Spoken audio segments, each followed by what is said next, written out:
La información muchas veces se ve influenciada por la cultura e ideologías, o más bien, la cultura y las ideologías influyen en la forma en que la información se interpreta.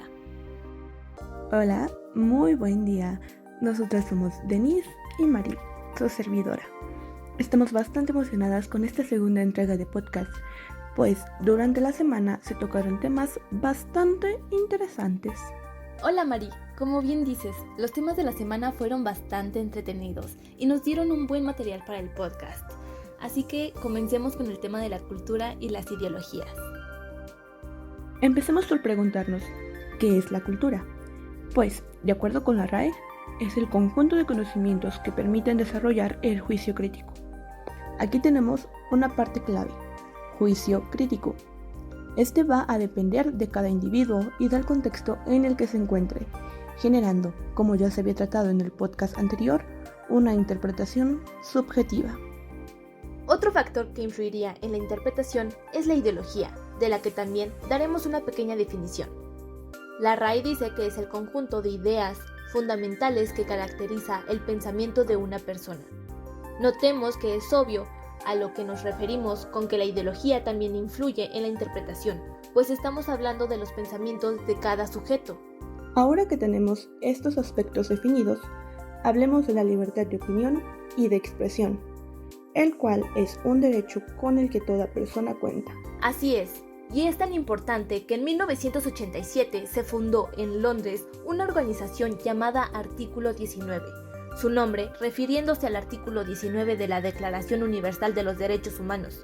Esta organización promueve y defiende al derecho a la libertad de expresión y al acceso a la información.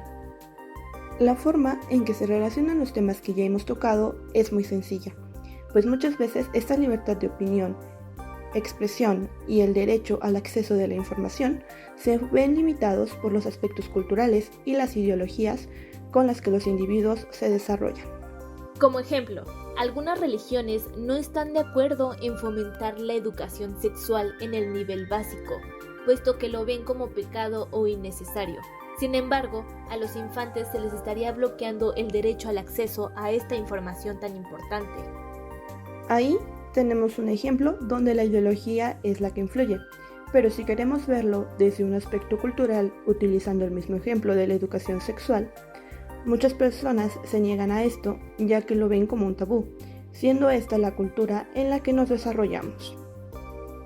De igual forma, la cultura y las ideologías pueden llegar a intervenir en la libertad de expresión, y aquí también podrían entrar las construcciones sociales.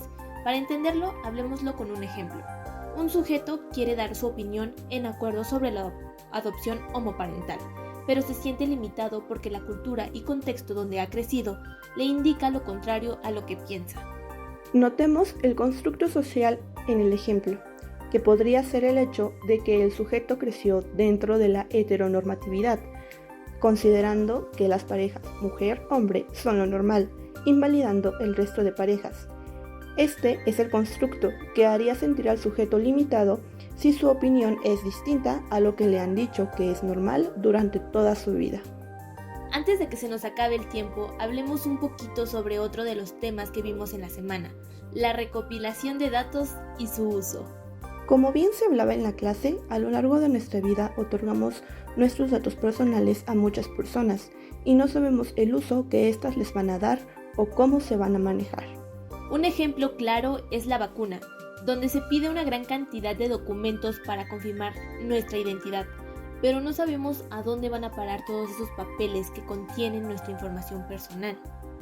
Llegamos al final en esta ocasión, tratando temas que nos han puesto a pensar un poquito y que hemos disfrutado. Así es, muchas gracias por escucharnos, nos vemos hasta la próxima semana.